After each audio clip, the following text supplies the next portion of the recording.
Aku rela makan nasi sisa tiap hari demi menghemat uang belanja. Tapi ternyata suamiku diam-diam mentransfer jutaan rupiah setiap bulan untuk janda beranak 5. Yang lebih menyakitkan, ibu mertuaku justru memuji janda itu lebih cantik dan layak dibantu daripada aku, istri sahnya sendiri. Pantaskah aku bertahan saat rumah tanggaku dijadikan ladang amal untuk wanita lain?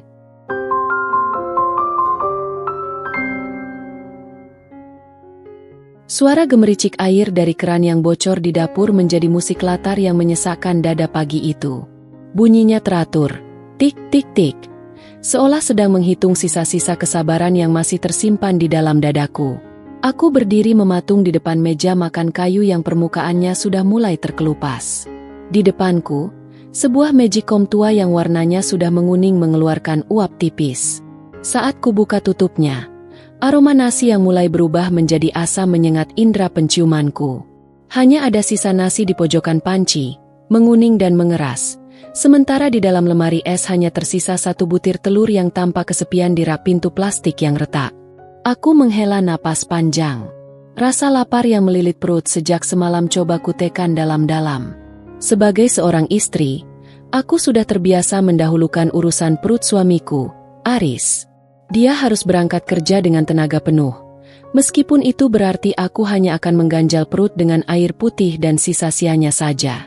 Mas, uang belanja minggu ini sudah benar-benar habis. Aku tidak punya simpanan lagi untuk beli lauk nanti sore. Ucapku dengan nada suara yang sangat hati-hati, takut jika nada bicaraku menyinggung harga dirinya sebagai kepala keluarga.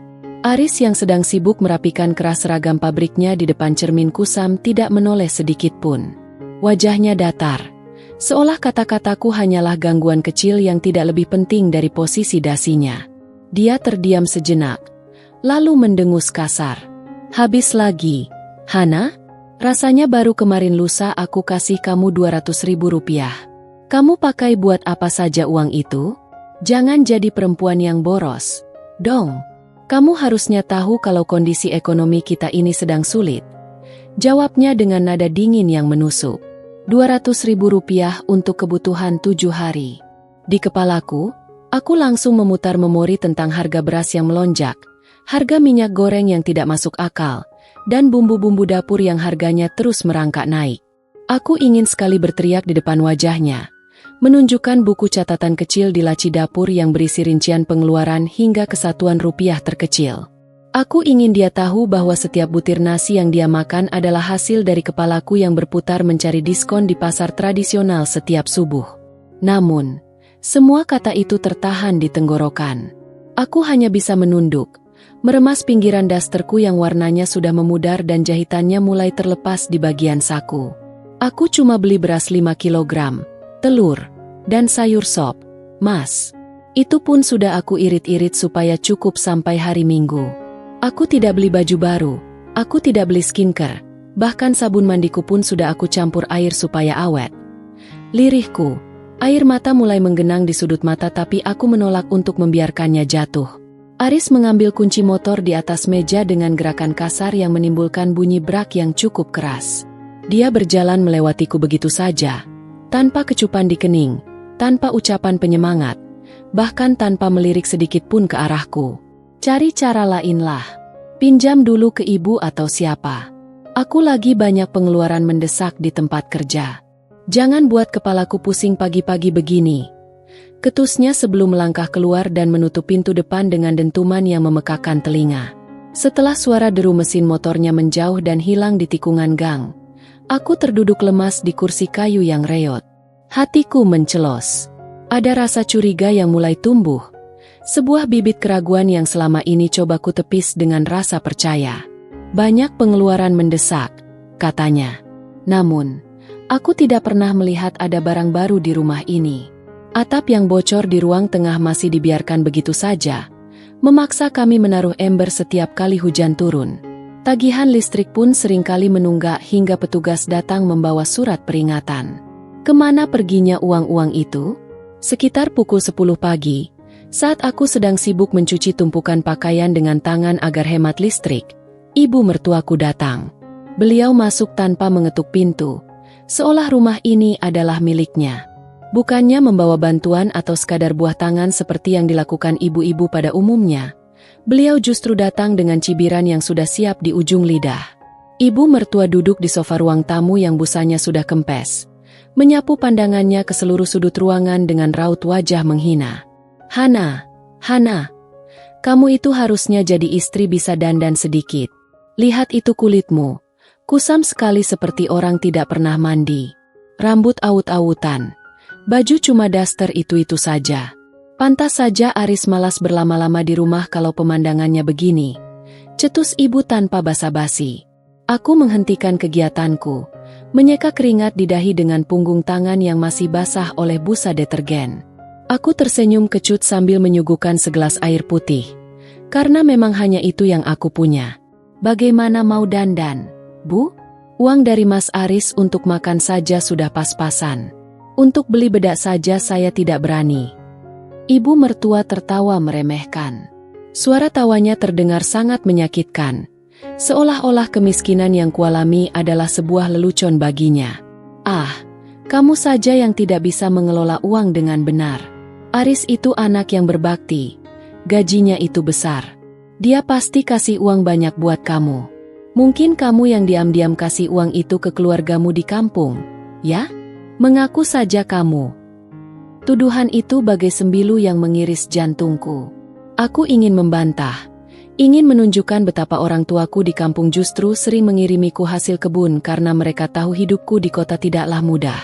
Namun, aku tahu berdebat dengan ibu mertua hanya akan memperpanjang penderitaan dan memancing keributan yang lebih besar.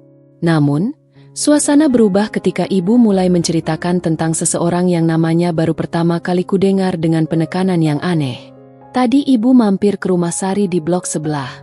Duh, meski dia janda dengan anak 5, penampilannya tetap segar. Wajahnya berseri, kulitnya terawat, dan rumahnya pun wangi. Kasihan memang, dia harus berjuang sendiri membesarkan 5 anak yang masih kecil-kecil. Tapi beruntung sekali dia. Ada orang baik yang mau membiayai kebutuhan hidupnya dan anak-anaknya diam-diam. Ucap ibu dengan nada yang penuh kekaguman, seolah-olah dia sedang menceritakan seorang pahlawan. Aku tertegun sejenak. Sari? Siapa dia, Bu? Dan siapa orang baik yang ibu maksud? Tanyaku spontan. Jantungku tiba-tiba berdegup lebih kencang dari biasanya. Ibu mertua mendadak bungkam. Wajahnya tampak sedikit kaget. Seolah beliau menyadari bahwa dia baru saja membocorkan sesuatu yang seharusnya dirahasiakan. Beliau menyesap air putihnya dengan terburu-buru hingga tersedak sedikit, lalu mengalihkan pandangan ke arah lain. Ya, adalah. Pokoknya orang baik. Kamu itu tidak usah banyak tanya. Urus saja dirimu sendiri supaya tidak kelihatan tua sebelum waktunya. Belajarlah dari Sari, tetap cantik dan menarik meski hidup susah. Jangan cuma bisa mengeluh dan menuntut uang ke suami. Ucap ibu dengan ketus sambil bangkit berdiri dan melangkah pergi tanpa pamit. Pikiranku mendadak kalut. Sari, nama itu terasa asing sekaligus memicu alarm bahaya di kepalaku. Mengapa ibu mertuaku yang biasanya sangat pelit memberikan pujian kepada perempuan lain justru begitu memuja seorang janda yang bahkan tidak ada hubungan darah dengan keluarga kami? Kecurigaan yang tadi pagi hanya berupa bibit, kini mulai tumbuh mengakar kuat di dadaku. Malam harinya, Aris pulang lebih lambat dari biasanya. Dia langsung masuk ke kamar tanpa menyapaku, bahkan menolak makan malam yang sudah kusiapkan dengan susah payah. Sepiring nasi dengan telur dadar yang kubagi 2. Dia mengeluh sangat lelah dan langsung tertidur mendengkur dengan seragam yang belum dilepaskan. Melihatnya terlelap begitu tenang, keberanian yang entah dari mana asalnya muncul di dalam diriku. Aku mendekati jaket kerjanya yang tergantung di balik pintu kamar. Tanganku gemetar hebat saat merogoh saku-saku jaket tersebut. Aku merasa seperti pencuri di rumahku sendiri, merasa berdosa karena meragukan suamiku. Namun rasa lapar dan hinaan ibu mertua tadi siang mendorongku untuk mencari kebenaran. Di dalam saku bagian dalam, aku menemukan sebuah gumpalan kertas kecil yang sudah agak lecek. Aku membukanya perlahan di bawah temaram lampu teras agar tidak membangunkan Aris. Itu bukan struk belanja bulanan atau nota bengkel. Itu adalah sebuah bukti transfer bank yang dilakukan melalui mesin setor tunai. Mataku terbelalak. Napas menyempit di tenggorokan saat membaca angka yang tertera di sana. 2 juta rupiah. Tanggalnya adalah hari ini, jam 10 pagi, saat aku sedang mencuci pakaian dengan tangan sambil menahan lapar. Dan nama penerimanya tertulis jelas dengan huruf kapital yang seolah-olah berteriak di depan mataku. Sari Rahayu. Duniaku serasa runtuh seketika. Tubuhku lemas hingga aku harus bersandar pada dinding yang lembab untuk tetap berdiri. 2 juta rupiah? Itu adalah jumlah yang setara dengan 10 kali lipat uang belanja yang dia lemparkan padaku setiap minggu. Air mata yang sejak pagi ku tahan habis-habisan akhirnya tumpah tanpa suara, membasahi kertas bukti transfer itu. Ternyata, selama ini aku kekurangan bukan karena suamiku tidak punya uang. Aku kelaparan bukan karena ekonomi kami sulit. Namun, karena suamiku sedang sibuk menjadi pahlawan bagi wanita lain, sementara istrinya sendiri dibiarkan mengais sisa nasi yang menguning di pojok panci. Penghinaan ibu mertua, perut yang melilit, dan daster kusam yang kupakai, semuanya kini memiliki penjelasan yang sangat menyakitkan. Malam itu, langit seolah ikut meratapi nasibku. Hujan turun rintik-rintik, menciptakan suara ketukan yang monoton di atas atap seng rumah kami yang mulai berkarat. Di dalam kamar yang hanya diterangi lampu 5 watt, aku masih menggenggam secari kertas bukti transfer itu. Jantungku berdegup kencang, seirama dengan suara dengkur Aris yang terdengar begitu lelap tanpa beban. Aku menatap punggung suamiku yang membelakangiku. Punggung yang selama ini kupeluk dengan rasa syukur, kini terasa seperti dinding batu yang dingin dan asing. 2 juta rupiah. Huruf-huruf di kertas itu seolah menari-nari mengejekku. Bagi Aris, uang itu mungkin hanya sekadar angka untuk membantu janda kasihan. Tapi bagiku, uang itu adalah nyawa. Itu adalah jatah makan kami selama 2 bulan. Itu adalah biaya perbaikan atap yang bocor. Dan itu adalah harga diriku yang dia injak-injak demi wanita lain. Aku tidak bisa hanya diam. Dengan tangan yang masih bergetar, aku mengambil ponsel milik Aris yang tergeletak di samping bantalnya. Beruntung, dia tidak mengganti kata sandinya. Masih tanggal pernikahan kami yang ironisnya kini terasa seperti awal dari sebuah tragedi. Begitu layar terbuka, aku langsung menuju aplikasi pesan singkat. Napas seolah berhenti di paru-paru saat melihat sebuah nama berada di daftar paling atas. Sari Rahayu. Aku membuka percakapan itu. Tidak ada sapaan formal. Yang ada hanyalah percakapan intim yang membuat perutku mual. Mas, anak-anak sudah makan enak malam ini berkat kamu. Terima kasih ya. Kamu benar-benar malaikat pelindung kami. Tulis Sari 3 jam yang lalu. Aris membalasnya dengan sangat cepat. Sama-sama, Sari. Jangan sungkan. Kalau anak-anak butuh biaya sekolah atau susu, bilang saja padaku. Aku tidak akan membiarkan kalian kesusahan. Air mataku menetes tepat di atas layar ponsel. Aku tidak akan membiarkan kalian kesusahan, katanya. Sementara tadi pagi, saat aku mengeluh uang belanja habis, dia membentakku dan menuduhku boros. Hatiku rasanya seperti diremas oleh tangan raksasa yang tak kasat mata. Sakitnya melebihi rasa lapar yang sejak tadi bersarang di perutku. Aku terus menggulir pesan-pesan itu ke atas. Ternyata ini bukan yang pertama kali. Hampir setiap minggu Aris mengirimkan uang. Kadang 500.000, kadang 1 juta. Ada juga pesan-pesan di mana Aris memuji kecantikan Sari dalam balutan baju baru, yang kutahu pasti dibeli menggunakan uang suamiku. Tiba-tiba, Aris bergerak dalam tidurnya. Aku tersentak, hampir saja menjatuhkan ponsel itu. Aku segera meletakkannya kembali ke tempat semula dan berpura-pura memejamkan mata, meskipun dadaku bergemuruh hebat. Aku tidak boleh meledak sekarang. Aku butuh bukti lebih banyak. Aku harus tahu di mana janda itu tinggal. Pagi harinya, suasana di meja makan terasa sangat mencekik.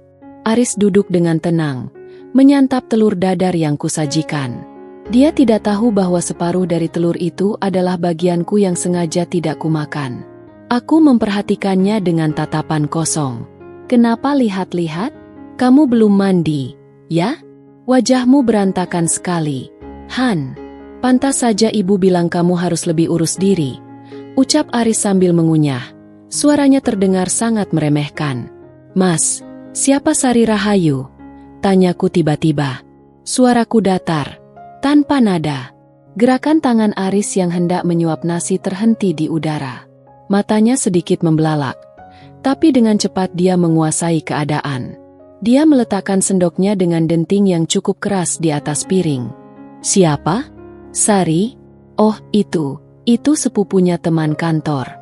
Dia janda. Suaminya meninggal kecelakaan tahun lalu. Anaknya 5. Kasihan sekali. Kenapa kamu tanya-tanya? Kamu menguping pembicaraanku dengan ibu kemarin. Aris mencoba berdalih. Suaranya mulai naik satu nada. Tanda dia sedang bertahan. Aku menemukan bukti transfer di jaketmu. Mas, 2 juta rupiah. Kamu bilang kita sedang sulit. Tapi kamu sanggup kasih uang sebanyak itu ke orang lain. Aris berdiri dari kursinya. Wajahnya memerah. Dia tidak merasa bersalah. Justru dia terlihat marah karena privasinya terganggu. Kamu berani geledah kantongku. Hana? Kurang ajar sekali kamu. Itu uang lemburku. Aku yang cari uang. Jadi terserah aku mau kasih ke siapa. Sari itu butuh bantuan. Dia tidak punya siapa-siapa. Sedangkan kamu punya aku. Kamu masih bisa makan.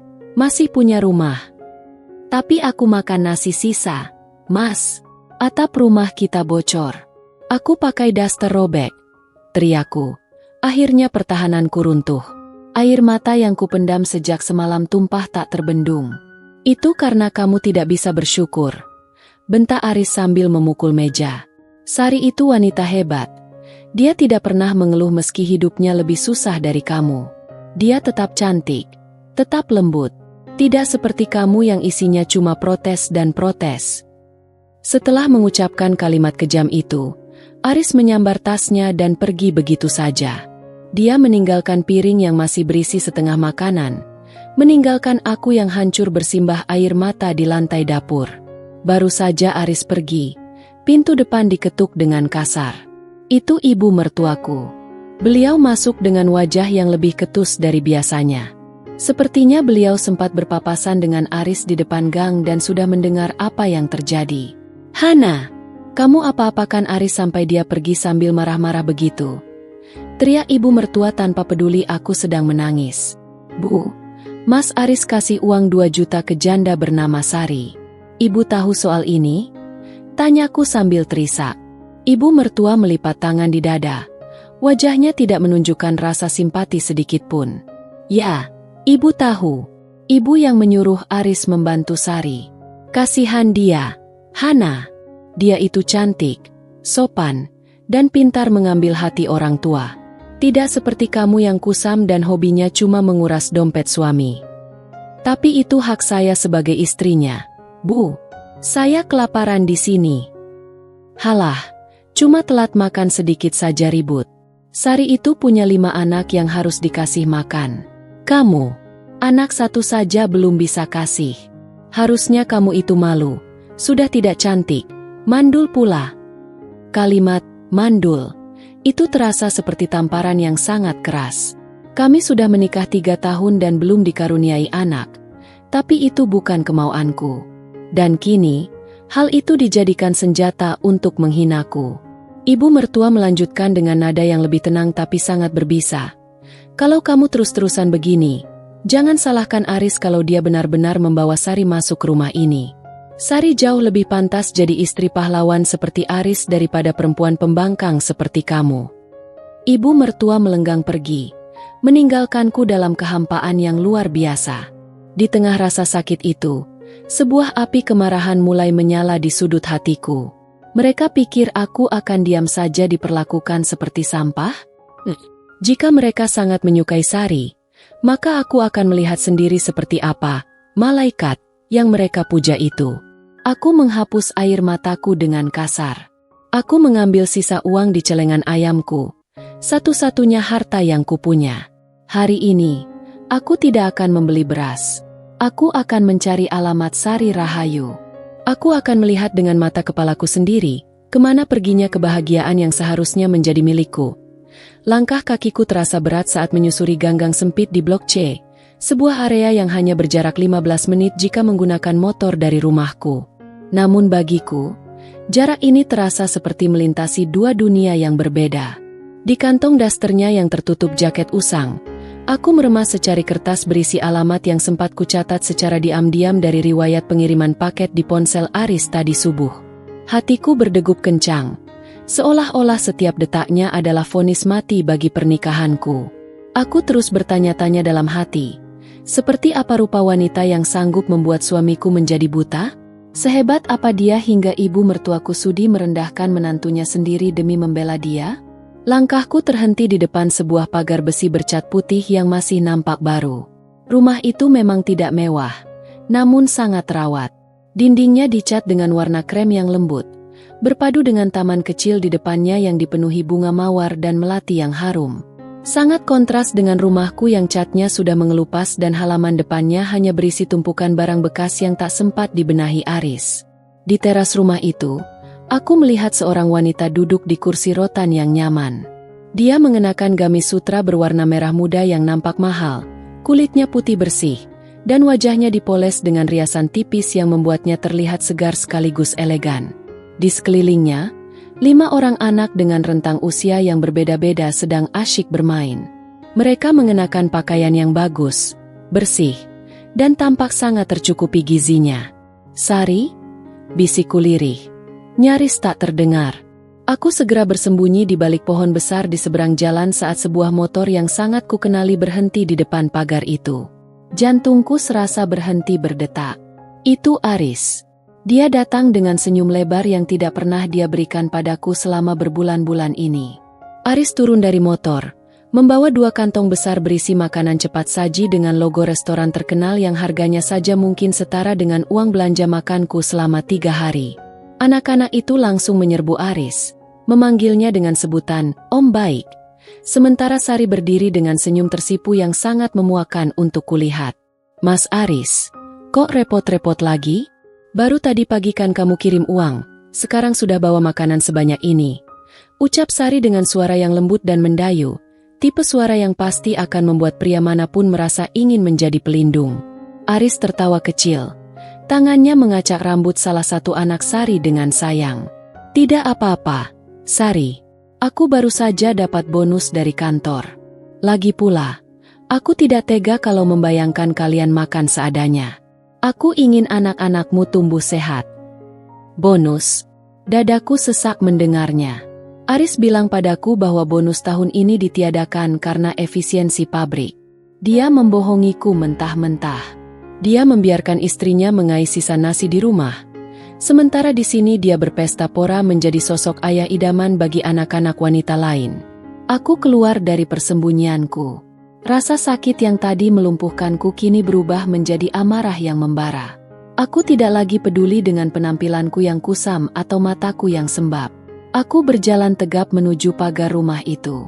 "Oh, jadi ini alasan kenapa atap rumah kita bocor, Mas?" Suaraku menggelegar di tengah keceriaan mereka.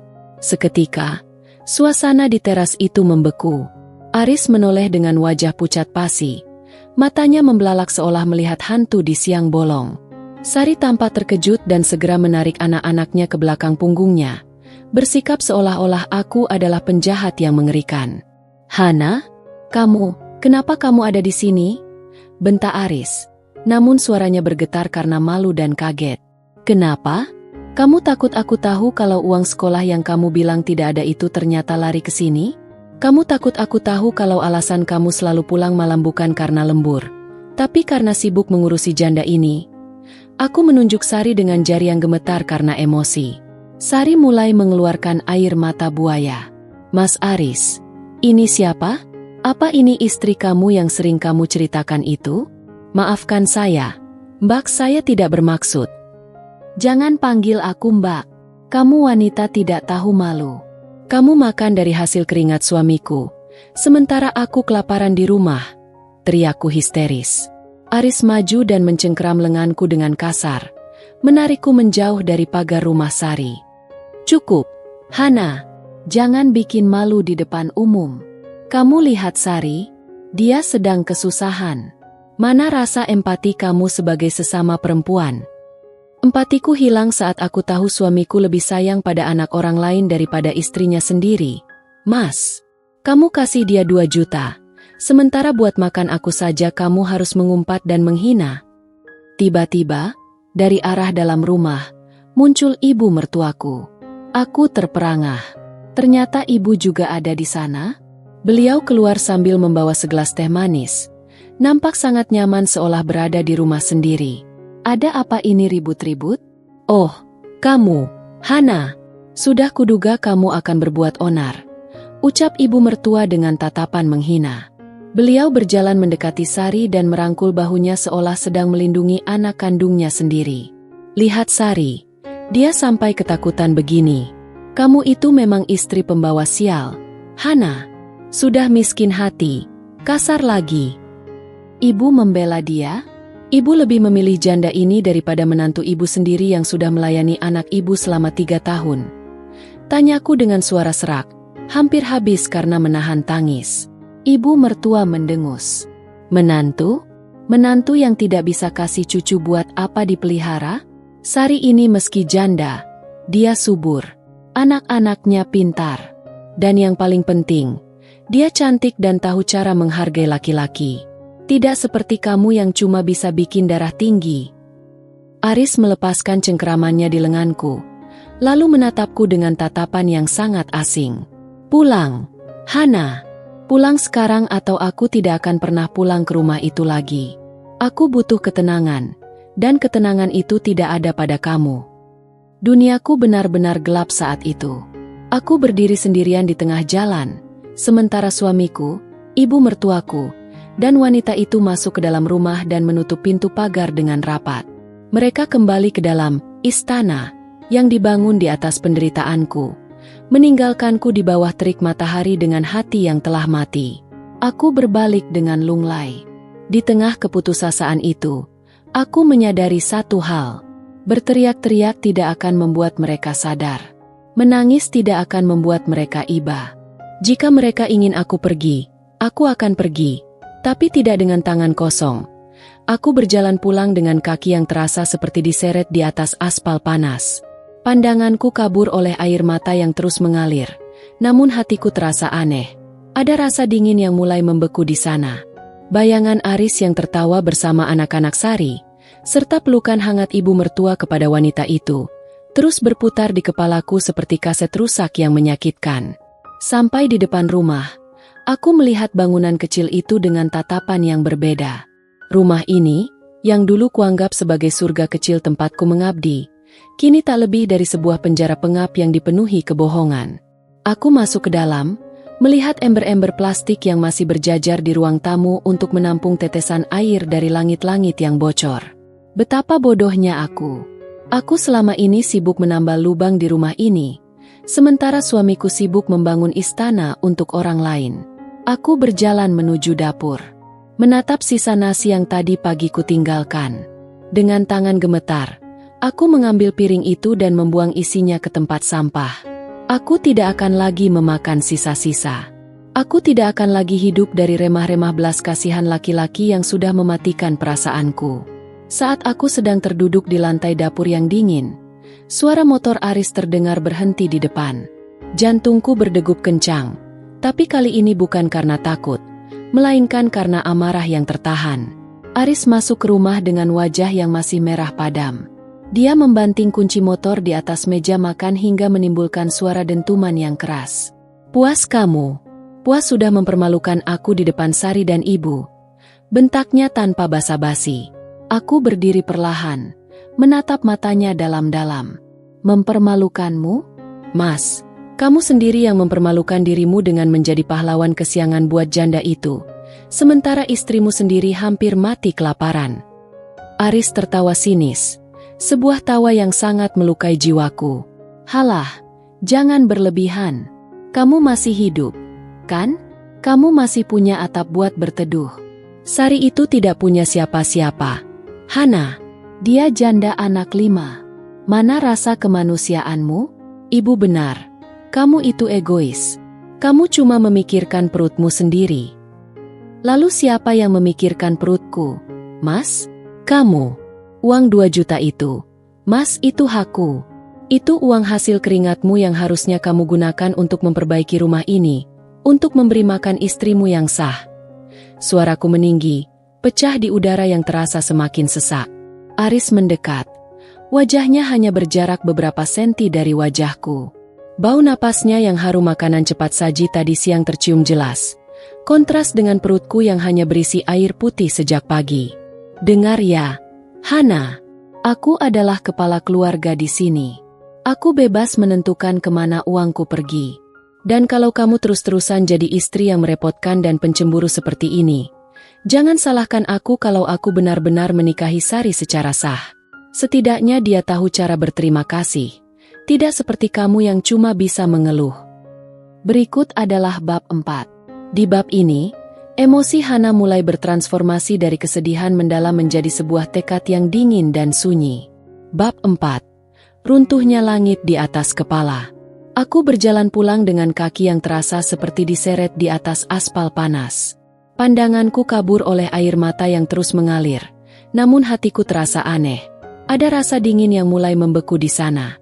Bayangan Aris yang tertawa bersama anak-anak Sari, serta pelukan hangat ibu mertua kepada wanita itu, terus berputar di kepalaku seperti kaset rusak yang menyakitkan. Sampai di depan rumah, aku melihat bangunan kecil itu dengan tatapan yang berbeda. Rumah ini, yang dulu kuanggap sebagai surga kecil tempatku mengabdi, kini tak lebih dari sebuah penjara pengap yang dipenuhi kebohongan. Aku masuk ke dalam, melihat ember-ember plastik yang masih berjajar di ruang tamu untuk menampung tetesan air dari langit-langit yang bocor. Betapa bodohnya aku. Aku selama ini sibuk menambal lubang di rumah ini, sementara suamiku sibuk membangun istana untuk orang lain. Aku berjalan menuju dapur, menatap sisa nasi yang tadi pagi kutinggalkan. Dengan tangan gemetar, aku mengambil piring itu dan membuang isinya ke tempat sampah. Aku tidak akan lagi memakan sisa-sisa. Aku tidak akan lagi hidup dari remah-remah belas kasihan laki-laki yang sudah mematikan perasaanku. Saat aku sedang terduduk di lantai dapur yang dingin, suara motor Aris terdengar berhenti di depan. Jantungku berdegup kencang, tapi kali ini bukan karena takut, melainkan karena amarah yang tertahan. Aris masuk ke rumah dengan wajah yang masih merah padam. Dia membanting kunci motor di atas meja makan hingga menimbulkan suara dentuman yang keras. "Puas kamu? Puas sudah mempermalukan aku di depan Sari dan ibu?" bentaknya tanpa basa-basi. Aku berdiri perlahan, menatap matanya dalam-dalam. "Mempermalukanmu? Mas, kamu sendiri yang mempermalukan dirimu dengan menjadi pahlawan kesiangan buat janda itu, sementara istrimu sendiri hampir mati kelaparan." Aris tertawa sinis. Sebuah tawa yang sangat melukai jiwaku. "Halah, jangan berlebihan. Kamu masih hidup, kan? Kamu masih punya atap buat berteduh. Sari itu tidak punya siapa-siapa. Hana, dia janda anak 5. Mana rasa kemanusiaanmu?" "Ibu benar. Kamu itu egois. Kamu cuma memikirkan perutmu sendiri." "Lalu siapa yang memikirkan perutku, Mas?" "Kamu. Uang 2 juta itu, Mas, itu hakku. Itu uang hasil keringatmu yang harusnya kamu gunakan untuk memperbaiki rumah ini, untuk memberi makan istrimu yang sah." Suaraku meninggi, pecah di udara yang terasa semakin sesak. Aris mendekat. Wajahnya hanya berjarak beberapa senti dari wajahku. Bau napasnya yang harum makanan cepat saji tadi siang tercium jelas. Kontras dengan perutku yang hanya berisi air putih sejak pagi. "Dengar ya, Hana, aku adalah kepala keluarga di sini. Aku bebas menentukan kemana uangku pergi. Dan kalau kamu terus-terusan jadi istri yang merepotkan dan pencemburu seperti ini, jangan salahkan aku kalau aku benar-benar menikahi Sari secara sah.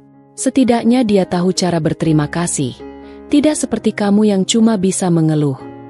Kalimat itu bagai petir di siang bolong. Poligami. Dia mengancamku dengan poligami seolah-olah itu adalah hukuman yang pantas untuk kesetiaanku selama ini. Kamu mau menikah lagi dengan uang yang harusnya untuk makan kita?" Bisikku tidak percaya. "Kenapa tidak? Sari itu wanita subur. Dia sudah terbukti bisa memberikan keturunan. Bukan seperti kamu yang cuma bisa menghabiskan nasi tapi tidak bisa memberikan anak." Aris meludah ke lantai, lalu berjalan masuk ke kamar dan membanting pintunya keras-keras.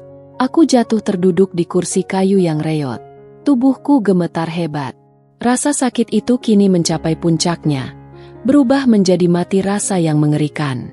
Di saat yang sama, ponselku yang tergeletak di meja bergetar. Sebuah pesan masuk dari nomor tidak dikenal. Aku membukanya dengan tangan lemas. Itu adalah foto. Foto Sari yang sedang duduk di sofa baru, dikelilingi oleh kantong-kantong belanjaan bermerek, dan di sampingnya ada ibu mertuaku yang sedang tersenyum lebar sambil memegang tas tangan baru yang cantik. Ada pesan di bawah foto itu. "Terima kasih ya, Mbak Hana." Mas Aris bilang, "Berkat Mbak yang pintar mengirit uang di rumah, anak-anak saya bisa sekolah dengan baik."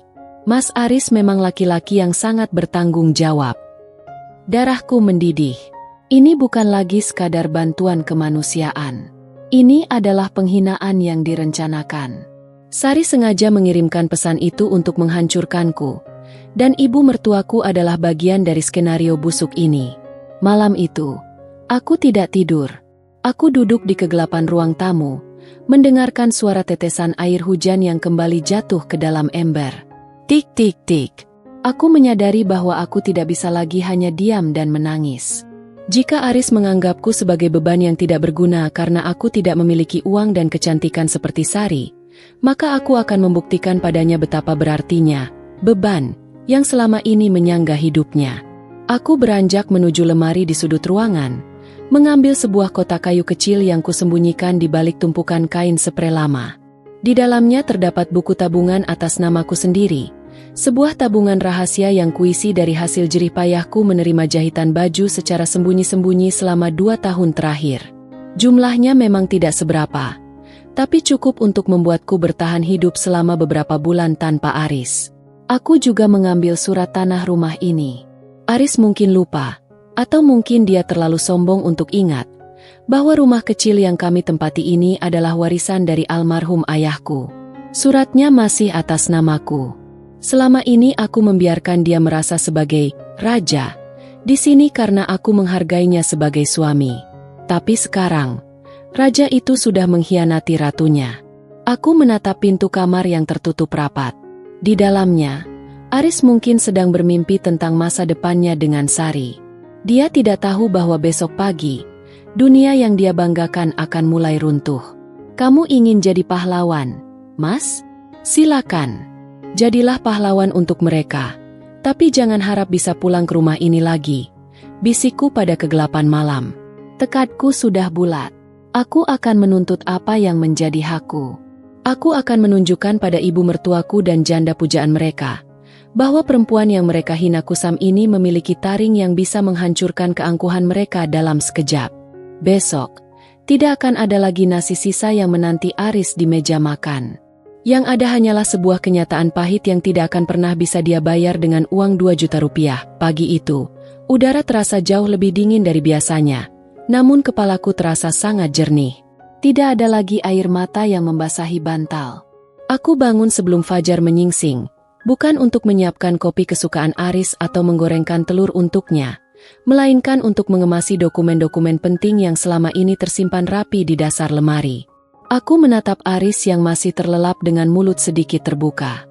Wajah itu, yang dulu kupuja sebagai tempatku pulang, kini terlihat begitu asing dan menjijikan. Bagaimana mungkin laki-laki ini tega membiarkan istrinya menderita sementara dia memuja wanita lain? Aku segera keluar dari kamar sebelum mual di perutku memuncak. Hari ini, aku tidak menyalakan kompor. Aku membiarkan dapur itu sedingin hatiku. Aku hanya duduk di meja makan, menunggu Aris bangun dengan secangkir air putih di depanku. Sekitar pukul 6 pagi, Aris keluar dari kamar sambil menguap. Dia berjalan menuju meja makan, tangannya secara otomatis meraba ke arah tudung saji, berharap menemukan sarapan hangat seperti biasanya. Namun, saat dia membuka tudung saji itu, matanya terbelalak. Kosong.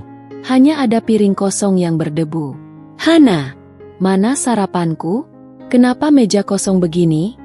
Tanyanya dengan suara serak dan nada yang mulai meninggi. Aku menatapnya datar, tanpa ekspresi. "Uang belanja habis, Mas. Kan kemarin aku sudah bilang. Telur terakhir sudah kamu makan semalam." Aris mendengus kasar. Wajahnya langsung menunjukkan kekesalan yang luar biasa. Ya beli, dong. Pakai uang simpananmu atau apa dulu? Masa aku harus berangkat kerja dengan perut kosong? Kamu ini sengaja ya mau menyiksa suami. Simpanan apa, Mas? Sabun mandi saja aku campur air. Kamu masih tanya simpanan? Kenapa tidak minta sarapan ke rumah Sari saja? Kan kemarin kamu baru kasih dia 2 juta rupiah. Rasanya sepiring nasi goreng tidak akan membuat dia jatuh miskin. Jawabku tenang. Namun setiap kata yang kuucapkan mengandung bisa. Wajah Aris memerah padam. Dia merasa harga dirinya tersentil. Lagi-lagi soal itu. Kamu benar-benar picik. Hana, hanya karena uang segitu saja kamu sampai mogok melayani suami. Kamu tahu tidak? Sari itu bahkan mau berbagi makanan meski dia sendiri kekurangan. Aku tertawa kecil. Tawa yang terdengar sangat dingin di telingaku sendiri. Oh, benarkah? Kalau begitu, silakan nikmati kebaikan hatinya. Mulai hari ini, jangan harapkan ada makanan, baju bersih, atau rumah yang rapi dari tanganku. Aris tidak membalas. Dia menyambar tas kerjanya dan pergi dengan kemarahan yang meluap-luap. Terserah, aku bisa makan di luar. Dan jangan menyesal kalau aku makin malas pulang ke rumah ini. Teriaknya sebelum membanting pintu depan. Setelah Aris pergi, aku segera bersiap. Aku mengenakan pakaian terbaik yang masih kupunya. Sebuah gamis berwarna biru tua yang sudah lama kusimpan. Aku memoleskan sedikit bedak dan lipstik tipis untuk menyembunyikan wajah pucatku. Aku harus terlihat kuat. Tujuan pertamaku adalah kantor pengacara kecil di ujung kota. Tempat seorang teman lama sekolahku bekerja. Aku butuh berkonsultasi mengenai status rumah ini dan prosedur gugatan cerai. Aku ingin memastikan bahwa saat aku melepaskan Aris, dia tidak akan bisa membawa satu butir pasir pun dari tanah warisan ayahku.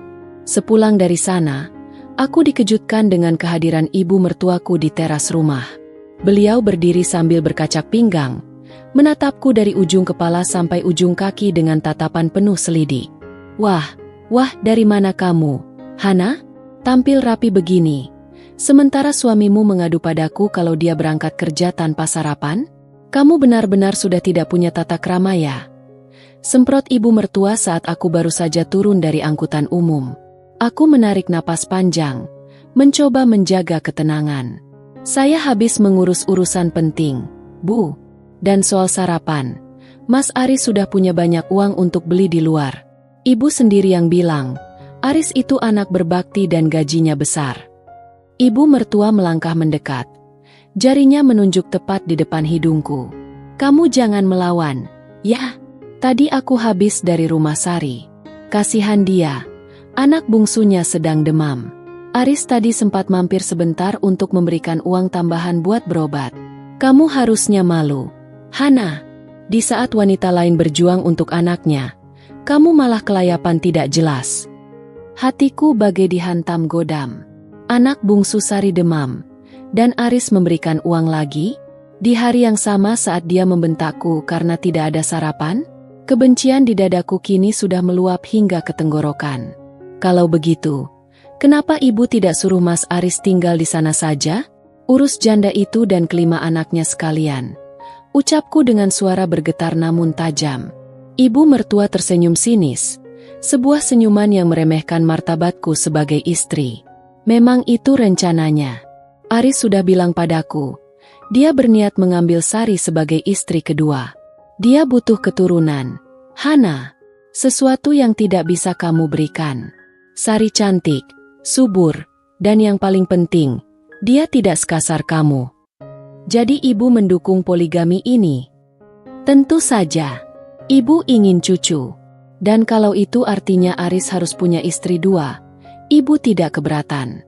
Lagi pula, Sari itu sangat menghormati ibu. Dia sudah seperti anak sendiri. Kamu cuma menantu yang hanya tahu menghabiskan uang anakku. Aku terdiam. Bukan karena takut, tapi karena aku menyadari betapa busuknya lingkungan tempatku berada selama 3 tahun ini. Mereka sudah merencanakan ini di belakangku, menjadikanku sebagai pengurus rumah tanpa gaji sementara mereka mempersiapkan singgasana untuk wanita lain. Baiklah kalau itu mau ibu, kataku pelan. Tapi ingat satu hal, Bu. Apa yang kalian tanam, itu yang akan kalian tuai. Jangan pernah cari saya kalau nanti istana yang kalian bangun itu berubah jadi neraka. Ibu mertua tertawa mengejek. Suaranya melengking memenuhi gang. Halah, gaya bicaramu.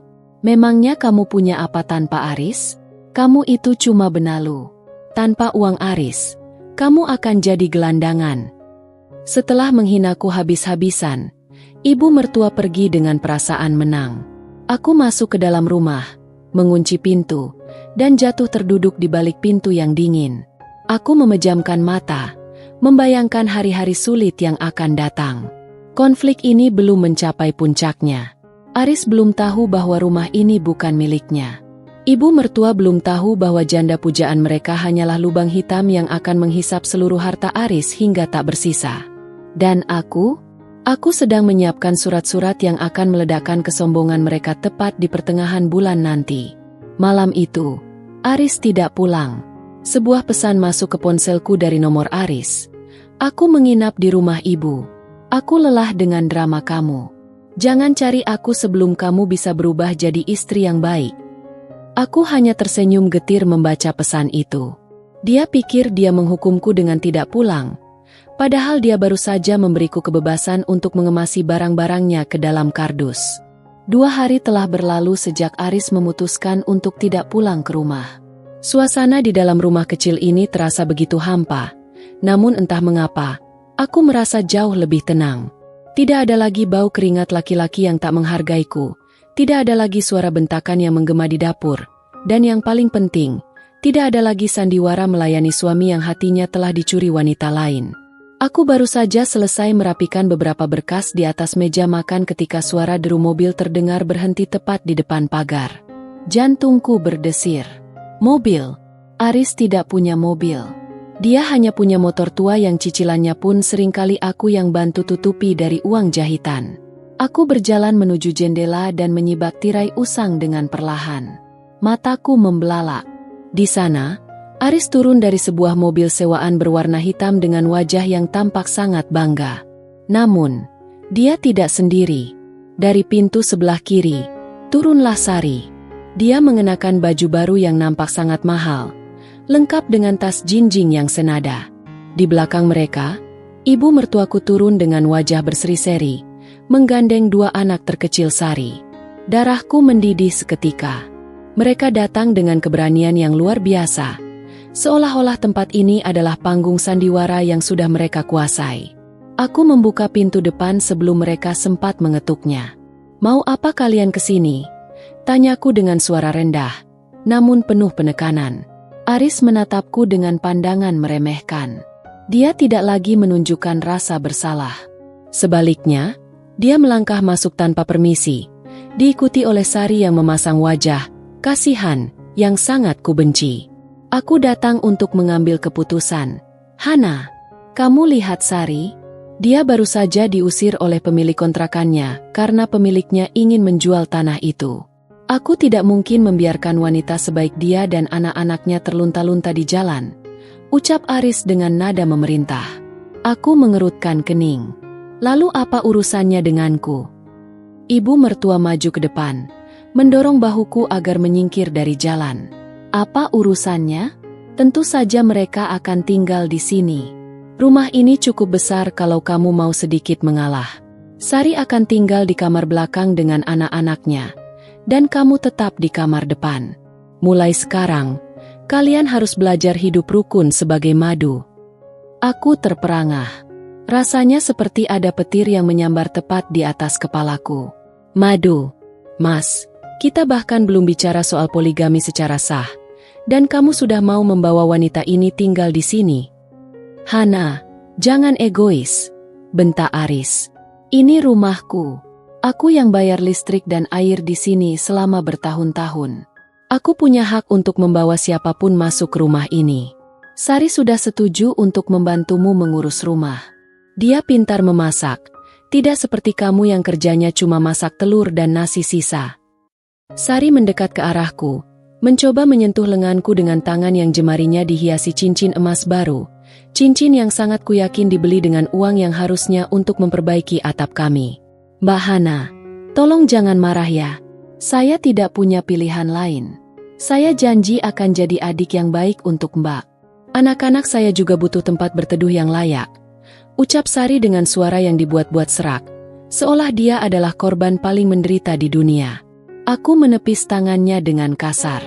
Jangan sentuh aku dengan tangan kotormu itu. Kamu tahu tidak? Setiap butir nasi yang kamu makan itu adalah hasil dari penderitaanku. Kamu bangga menjadi peminta-minta di rumah tangga orang lain. Hana, jaga bicaramu. Ibu mertua berteriak. Wajahnya merah padam. Sari ini calon menantu kesayanganku.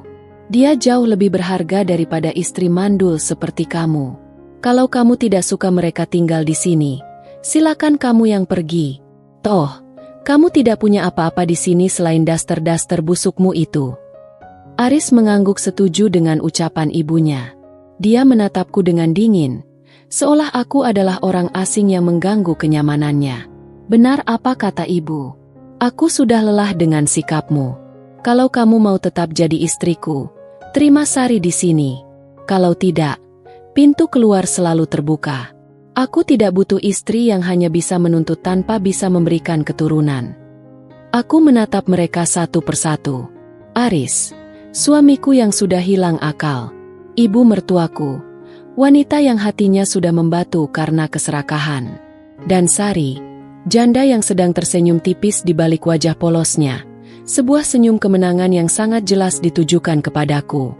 Jadi, kalian mau mengusirku dari rumah ini jika aku tidak menerima Sari? Tanyaku, memastikan setiap kata yang keluar dari mulut mereka. Ya, memangnya kenapa? Kamu mau mengadu ke siapa? Kamu tidak punya siapa-siapa di kota ini. Hana, orang tuamu di kampung pun pasti malu punya anak yang diceraikan karena tidak bisa punya anak. Ejek ibu mertua sambil tertawa sinis. Aku menarik napas panjang. Rasa sesak yang tadi menghimpit paru-paruku tiba-tiba hilang, digantikan oleh kekuatan yang sangat besar. Aku berjalan menuju meja makan, mengambil sebuah map biru yang sejak tadi sudah kusiapkan.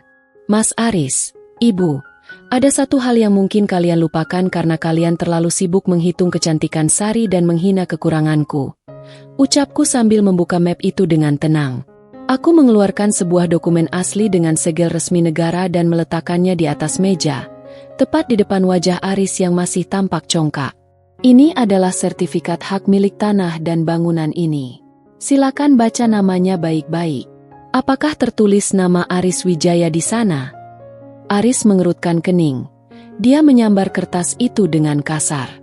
Begitu matanya membaca baris demi baris, wajahnya yang tadi merah pada mendadak berubah menjadi pucat pasi. Tangannya mulai gemetar. Ini atas nama Hana Rahayu. Gumamnya tidak percaya. Ya. Rumah ini adalah warisan dari almarhum ayahku yang dialihkan kepadaku tepat sebulan sebelum kita menikah. Aku sengaja diam selama 3 tahun ini karena aku menghargaimu sebagai kepala keluarga.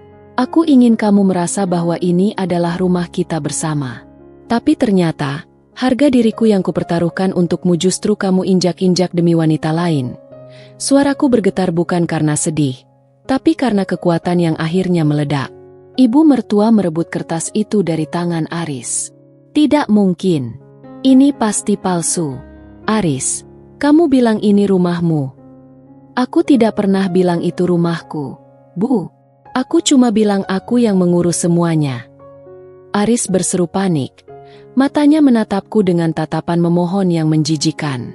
Aku berdiri tegak, menatap Sari yang kini wajahnya tidak lagi nampak kasihan, melainkan ketakutan. Jadi, Mas Aris, karena kamu bilang kamu adalah kepala keluarga yang bebas menentukan siapa yang tinggal di rumah ini, sekarang aku sebagai pemilik sah rumah ini juga punya keputusan. Aku menunjuk ke arah pintu depan yang masih terbuka lebar. Keluar. Kalian semua. Keluar dari rumahku sekarang juga. Mas Aris, bawa janda kesayanganmu dan ibumu ini pergi dari tanah ayahku.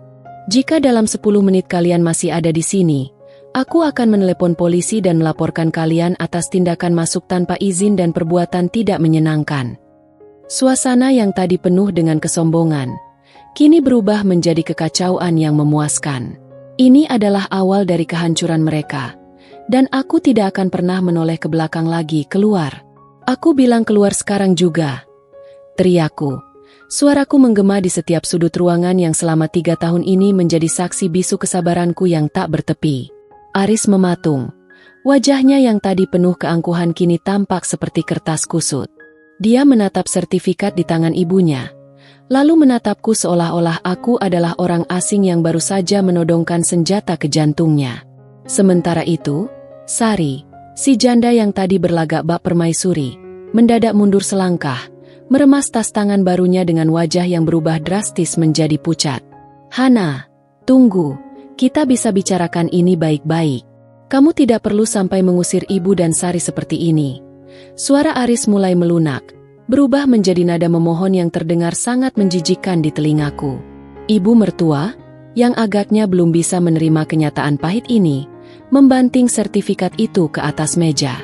Hana, kamu jangan keterlaluan. Meskipun ini atas namamu, Aris sudah keluar banyak uang untuk memperbaiki rumah ini. Kamu tidak berhak mengusir kami begitu saja. Di mana hati nuranimu sebagai istri? Aku tertawa. Tawa yang sangat keras hingga dadaku terasa perih. Hati nurani? Ibu tanya soal hati nurani kepadaku?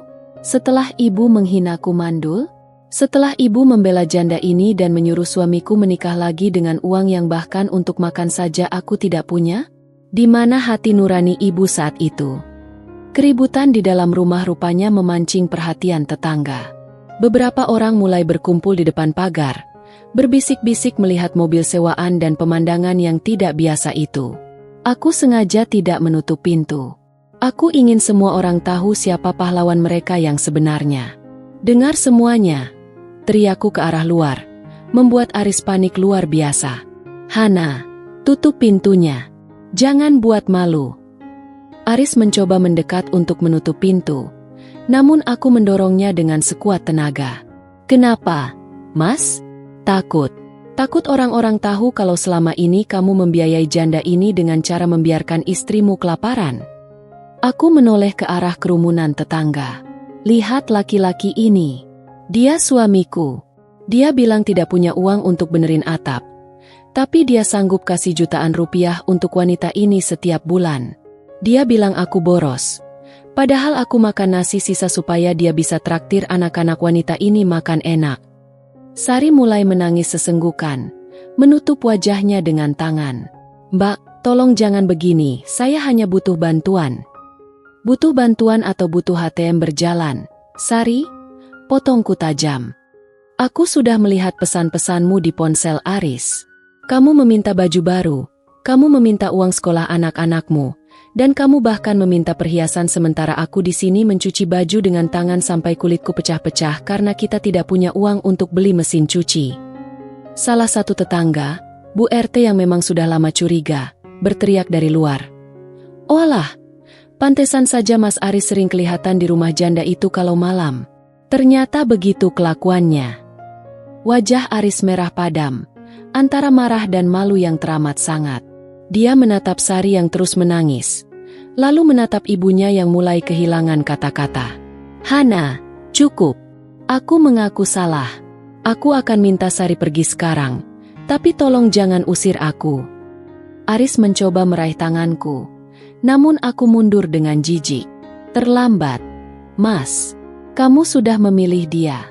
Kamu bilang dia cantik, subur, dan tahu cara menghargai laki-laki.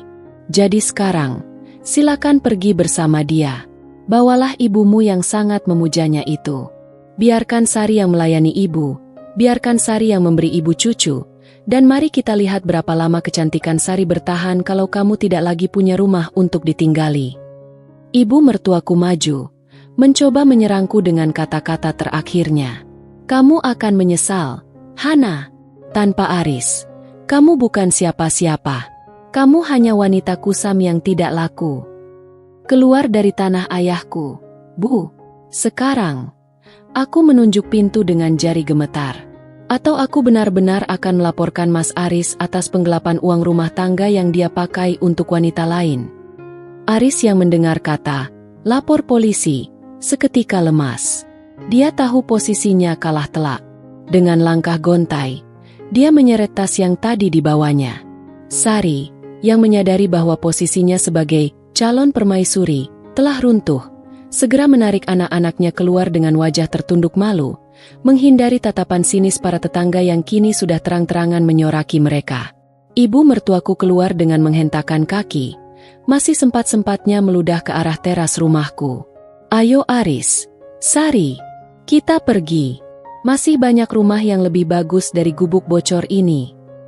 Namun, saat mereka sampai di depan mobil sewaan, sopir mobil tersebut turun dan menagih uang sewa. Aris merogoh saku celananya dengan wajah bingung. Dia berpaling pada Sari. "Sar, uang yang 2 juta tadi pagi mana? Aku butuh buat bayar mobil ini." Sari tergagap. "Mas, uangnya sudah aku pakai buat bayar utang di pasar dan beli tas ini." Mendengar itu, Aris tampak seperti baru saja ditampar kenyataan pahit. Dia menatap tas baru di tangan Sari, lalu menatap ibunya, dan terakhir menatapku yang masih berdiri tegak di ambang pintu. Aku tidak memberikan rasa kasihan sedikit pun. Aku menutup pintu rumahku dengan bantingan yang sangat keras. Brak! Suara itu adalah tanda berakhirnya 3 tahun pengabdianku yang sia-sia. Di balik pintu, aku jatuh terduduk dan menangis sejadi-jadinya. Bukan karena aku ingin Aris kembali, tapi karena aku merasa lega. Beban berat yang selama ini menghimpit dadaku akhirnya lepas. Di luar sana, aku masih mendengar suara pertengkaran kecil antara Aris, ibu mertua, dan Sari yang kebingungan mencari tempat berteduh. Pahlawan itu kini telah kehilangan singgasananya, dan sang malaikat pelindung janda itu kini harus menghadapi badai yang dia ciptakan sendiri. Mulai hari ini, tidak akan ada lagi nasi sisa. Mulai hari ini, aku akan membangun kembali hidupku di atas tanah ayahku, tanpa bayang-bayang laki-laki yang telah menghancurkan hatiku demi kecantikan wanita lain. Seminggu telah berlalu sejak badai besar itu menyapu bersih sisa-sisa kehormatan Aris di rumah ini. Suasana rumah yang dulu pengap oleh tekanan batin, kini terasa lebih luas meski aku hanya sendirian. Aku menghabiskan waktu dengan membersihkan sisa-sisa barang Aris yang sengaja kutinggalkan di teras. Kardus-kardus berisi pakaian lama yang tak layak pakai, yang dia lupakan karena terlalu sibuk membawa baju-baju barunya untuk mengesankan Sari. Aku baru saja menyelesaikan satu pesanan jahitan kebaya dari tetangga sebelah ketika aku mendengar suara ketukan di pintu. Bukan ketukan kasar seperti biasanya, melainkan ketukan yang pelan, ragu-ragu, dan terdengar sangat lemah. Begitu kubuka pintu, aku hampir tidak mengenali sosok laki-laki yang berdiri di depanku. Aris. Seragam pabriknya tampak kusut dan tidak disetrika. Wajahnya yang dulu selalu terlihat bersih kini kusam, dengan lingkaran hitam di bawah matanya yang menandakan dia kurang tidur. Tidak ada lagi mobil sewaan atau gaya pahlawan. Dia berdiri di sana sambil menjinjing tas plastik berisi makanan murah. "Mau apa lagi, Mas?" tanyaku tanpa membiarkannya masuk. Aku berdiri tepat di ambang pintu, menghalangi pandangannya ke dalam rumah yang kini sudah tampak jauh lebih rapi. Aris menunduk, tidak berani menatap mataku. "Hana, aku cuma mau ambil sisa barangku yang tertinggal. Dan kalau boleh, aku mau bicara sebentar." "Barang-barangmu sudah ada di kardus itu. Ambil saja. Dan bicara? Rasanya semua sudah cukup jelas minggu lalu," jawabku dingin. Aris menghela napas panjang, sebuah desahan yang penuh dengan beban. Hidup tidak semudah yang aku bayangkan. Hana, Sari, ternyata hidup dengan 5 anak tidak sesederhana yang dia ceritakan. Sejak tinggal di rumah kontrakan sempit bersama ibu dan mereka, uangku habis dalam sekejap. 5 anak itu, mereka menangis minta susu, minta buku sekolah, minta jajan yang mahal-mahal. Sari pun tidak selembut yang aku kira. Dia terus-terusan mengeluh karena aku tidak bisa memberikan fasilitas seperti yang kamu berikan di rumah ini. Aku menyilangkan tangan di dada, mendengarkan keluh kesahnya dengan hati yang sama sekali tidak tersentuh. "Loh, bukannya dia cantik dan tahu cara menghargai laki-laki? Bukannya ibu bilang dia lebih baik dariku?" Ibu sekarang sering bertengkar dengan Sari. "Hana." Suara Aris bergetar. Ibu kaget melihat kelakuan anak-anak Sari yang nakal dan tidak mau diatur.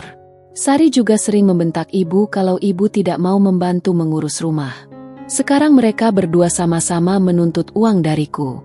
Aku baru sadar kalau gajiku tidak ada apa-apanya kalau harus menghidupi 7 orang sekaligus. Aku tersenyum tipis, sebuah senyum kemenangan yang pahit. 7 orang? Wah, pahlawan kita sedang kewalahan rupanya. Dulu saat kamu kasih dia 2 juta rupiah sementara aku makan nasi sisa, kamu merasa sangat hebat, kan? Sekarang, nikmati saja peran yang kamu pilih sendiri, Mas. Hana, tolong, aku hilaf. Aku baru sadar kalau kamu adalah satu-satunya yang benar-benar bisa mengurusku dengan tulus. Kamu bisa mengelola uang dengan sangat baik sampai-sampai aku merasa uangku selalu cukup. Ternyata, selama ini hidupku nyaman bukan karena aku hebat, tapi karena kamu yang berkorban banyak.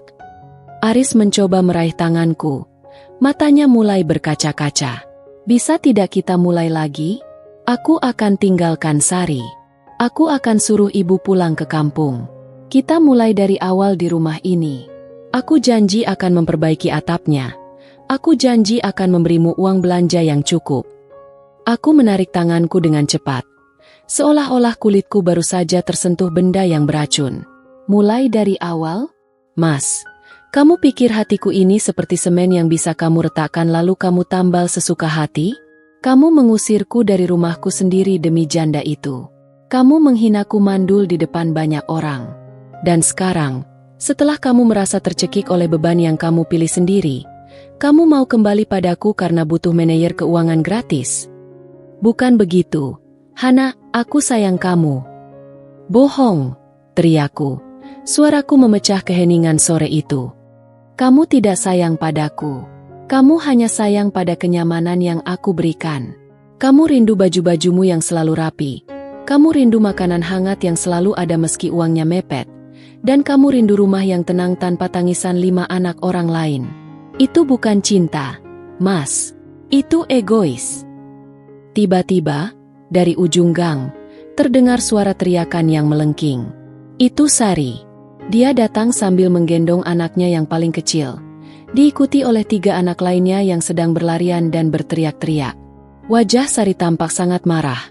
Riasannya luntur terkena keringat. Dan bajunya tidak lagi terlihat mahal. Mas Aris. Oh, jadi di sini kamu. Pantas saja dipanggil-panggil dari tadi tidak menyahut. Kamu malah asyik merayu mantan istrimu yang kusam ini. Teriak Sari tanpa malu di depan para tetangga. Sari menghampiri Aris dan menarik lengan seragamnya dengan kasar. Ayo pulang. Anak-anak lapar. Kamu janji mau beli pizza sore ini. Uang gajimu mana? Jangan coba-coba dikasihkan ke perempuan ini ya. Aris tampak sangat malu dan tertekan. Sari, tunggu dulu, aku lagi bicara. Bicara apa? Kamu mau balik sama dia karena dia punya rumah. Hah? Laki-laki macam apa kamu ini? Mau meninggalkan anak-anakku yang yatim demi kenyamanan sendiri? Sari mulai histeris, membuat anak-anaknya ikut menangis kencang. Ibu mertuaku juga muncul dari belakang dengan napas terengah-engah. Wajahnya tampak sangat kuyu. Aris, ayo pulang. Sari dan anak-anaknya bikin kepala ibu pusing. Ibu mau istirahat. Aku hanya berdiri diam, menonton drama yang sangat memuakan itu terjadi di depan pagarku. Aris ditarik-tarik oleh Sari, sementara ibu mertuaku terus mengomel di belakangnya. Inilah surga yang mereka impikan. Inilah wanita cantik yang mereka agung-agungkan. Mas Aris, panggilku dengan tenang, menghentikan kegaduhan mereka sejenak. Aris menoleh dengan tatapan penuh harap yang sangat menyedihkan. Terima kasih sudah datang hari ini. Kamu baru saja meyakinkanku bahwa keputusanku untuk berpisah adalah hal paling benar yang pernah aku ambil dalam hidupku. Silakan pergi. Bawa tanggung jawabmu. Jadilah laki-laki sejati untuk mereka, seperti yang selalu kamu banggakan dulu. Aku menutup pintu pagar dan menggemboknya dengan kunci yang kuat. Aku berbalik, berjalan masuk ke dalam rumah, dan tidak lagi mempedulikan teriakan Sari atau tangisan Aris di luar sana. Ledakan konflik itu telah usai. Kini yang tersisa hanyalah debu-debu penyesalan yang harus mereka telan sendiri. Aku memiliki tanahku, aku memiliki pekerjaanku, dan yang paling penting, aku telah mendapatkan kembali harga diriku yang sempat hilang di balik daster kusam dan sisa nasi. 3 bulan telah berlalu sejak gerbang rumahku tertutup rapat bagi Aris dan drama kehidupannya yang berantakan. Kini, tidak ada lagi tetesan air hujan yang harus kutampung dengan ember plastik di ruang tamu. Dengan sisa tabungan dan hasil menjahit yang mulai ramai, aku berhasil memperbaiki atap rumah warisan ayahku. Kini, rumah ini tidak hanya kokoh, tapi juga terasa lebih hangat dan bercahaya. Aku mengubah ruang depan menjadi bengkel jahit kecil. Mesin jahit tua yang dulu harus kupakai sembunyi-sembunyi, kini telah digantikan dengan mesin jahit industri yang kencang suaranya. Pesanan terus mengalir, mulai dari seragam sekolah anak-anak tetangga hingga gaun pengantin sederhana. Orang-orang tidak lagi melihatku sebagai istri kusam yang malang, melainkan sebagai Hana, sang penjahit yang mandiri. Pagi itu, saat aku sedang mengukur kain sutra pesanan pelanggan, sebuah bayangan muncul di balik pintu kacaku. Seorang wanita berdiri di sana dengan pakaian yang jauh dari kata rapi. Rambutnya kusut, matanya sembab, dan dia menggendong seorang balita yang terus menangis. Itu Sari. Aku menghentikan putaran mesin jahitku. Mau apa lagi, Sari? Aku sedang banyak pekerjaan, ucapku tanpa berdiri dari kursi. Sari masuk dengan langkah gontai. Wajahnya yang dulu dipuja cantik oleh ibu mertuaku kini tampak layu dan penuh beban. Mbak Hana, tolong saya. Saya sudah tidak tahan lagi tinggal bersama Mas Aris dan ibunya. Aku menaikkan sebelah alisku, merasa geli sekaligus miris melihat pemandangan ini. Bukannya kamu bilang Mas Aris itu malaikat pelindungmu? Bukannya kamu yang paling pintar mengambil hati ibu mertua? Sari mulai terisak. Air matanya membasahi pipi yang kini tampak tirus. Mas Aris ternyata tidak sehebat itu. Mbak, gajinya sering habis hanya dalam 10 hari untuk kebutuhan anak-anak saya. Dia jadi pemarah, sering pulang malam dalam keadaan mabuk karena stres. Dan ibu mertua, beliau terus-terusan menghina saya karena saya dianggap wanita pembawa sial yang menghabiskan uang anaknya. Aku mendengarkan dengan tenang, seolah sedang mendengarkan berita cuaca yang sudah kuprediksi sebelumnya. Minggu lalu kami diusir dari kontrakan karena Mas Aris menunggak bayar 2 bulan. Sekarang kami menumpang di gudang milik saudaranya yang sempit dan panas. Anak-anak saya sering sakit. Mbak, tolong bicaralah pada Mas Aris agar dia mau mencari cara lain, atau tolong pinjami saya sedikit uang, pinta Sari dengan nada menghibah. Pinjam uang? Aku berdiri perlahan, mendekatinya. Sari, kamu ingat saat aku memohon pada Aris untuk beli beras tapi dia malah transfer uang 2 juta ke rekeningmu? Kamu ingat saat kamu mengirim foto tas baru dan mengejekku lewat pesan singkat? Di mana rasa kasihanmu saat itu? Sari menunduk, tidak berani menjawab. Aku bukan Bang Sari, dan aku bukan lagi bagian dari hidup laki-laki itu. Bebanmu adalah pilihanmu sendiri saat kamu memutuskan untuk merebut kebahagiaan wanita lain. Sekarang, silakan keluar. Aku punya pesanan yang harus diselesaikan tepat waktu, kataku tegas sambil menunjuk pintu. Sari keluar dengan isak tangis yang semakin kencang. Baru saja dia hilang di persimpangan gang, sosok lain muncul. Itu ibu mertuaku. Beliau tampak jauh lebih tua dari usia sebenarnya. Kebaya yang dipakainya tampak kotor dan kusam. Hana, menantuku sayang. Ucap ibu mertua dengan suara yang bergetar, mencoba memasang wajah manis yang terasa sangat palsu. Saya bukan menantu ibu lagi sejak ibu menyuruh Aris membawa janda itu ke sini, jawabku dingin. Ibu mertua mencoba masuk dan meraih tanganku, namun aku segera menghindar. Hana, tolonglah Aris. Dia sekarang sering sakit-sakitan karena terlalu banyak kerja lembur tapi uangnya tetap tidak cukup. Dia rindu padamu.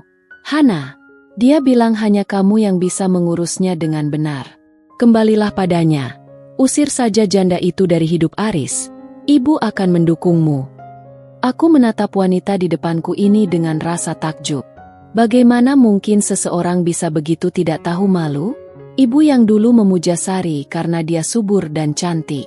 Sekarang setelah kecantikannya luntur karena kemiskinan dan anak-anaknya merepotkan ibu, Ibu mau membuangnya dan memintaku kembali. Ibu hilaf.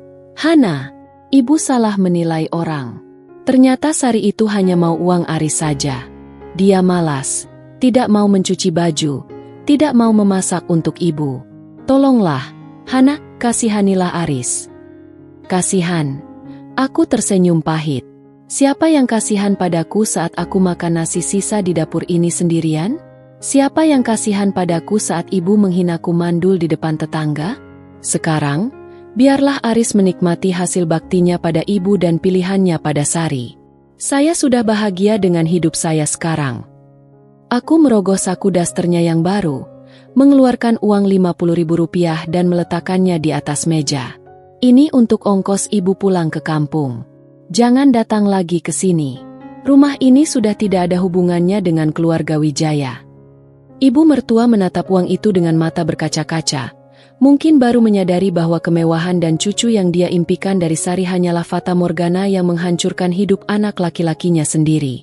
Beliau pergi dengan bahu yang lunglai, berjalan tertatih menjauhi rumah yang dulu ingin dia kuasai. Sore itu, aku duduk di teras sambil menikmati teh hangat. Matahari terbenam dengan warna jingga yang indah, memantul di jendela-jendela rumahku yang kini bersih berkilau.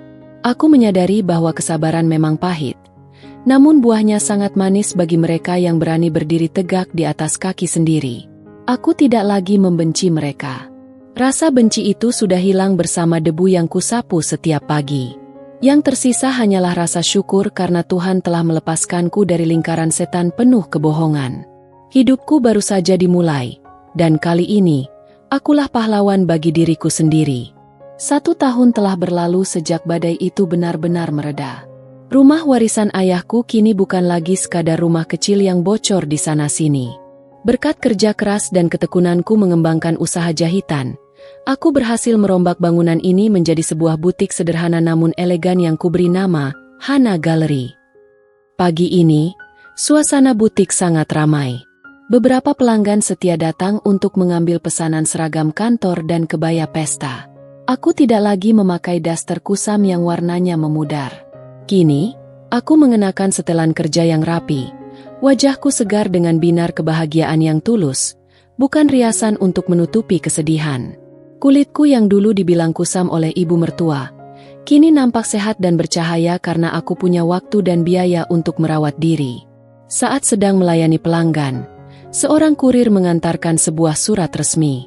Itu adalah salinan putusan cerai yang sudah berkekuatan hukum tetap. Aku menarik napas lega. Nama Aris Wijaya kini benar-benar telah terhapus dari status hukumku. Aku bebas. Aku bukan lagi istri dari laki-laki yang menjadikanku tumbal untuk kebanggaan semuanya. Siang harinya, aku mendapat kabar dari salah seorang tetangga lama yang masih sering lewat di depan gudang tempat Aris tinggal. Kabarnya sangat memilukan. Namun aku tidak lagi merasa sakit hati. Aris akhirnya menyerah. Karena tidak sanggup menanggung biaya hidup 5 anak Sari dan tuntutan ibunya yang terus mengeluh, dia memutuskan untuk meninggalkan mereka semua secara diam-diam. Aris melarikan diri ke kota lain untuk menghindari tumpukan utang yang melilitnya. Dia pergi tanpa membawa apa-apa, kecuali rasa malu yang besar. Sari, janda yang dulu dipuja-puja itu, kini harus kembali ke jalanan sebagai buruh cuci keliling untuk menghidupi kelima anaknya. Kecantikannya yang dulu diagungkan telah hilang ditelan kerasnya beban hidup. Sementara itu, ibu mertuaku dikabarkan jatuh sakit dan harus pulang ke kampung halaman, tinggal di rumah tua yang tidak terawat karena tidak ada lagi kiriman uang dari anak laki-laki kebanggaannya. Roda kehidupan memang berputar dengan sangat adil. Mereka yang menabur badai, kini memanen kehancuran. Sore itu, aku duduk di kursi goyang di teras rumahku. Aku menatap taman kecil yang kini dipenuhi bunga-bunga bermekaran. Tiba-tiba, seorang pria parubaya yang merupakan pengurus panti asuhan di dekat sini datang berkunjung. "Mbak Hana, terima kasih banyak atas bantuan seragam sekolah untuk anak-anak panti bulan ini. Mereka sangat senang dan terlihat gagah memakainya," ucap pria itu dengan tulus. Aku tersenyum lebar. "Sama-sama, Pak. Saya senang bisa berbagi. Dulu saya pernah merasa sangat kekurangan, jadi saya tahu bagaimana rasanya berharap pada kebaikan orang lain." Inilah kebahagiaan yang sebenarnya.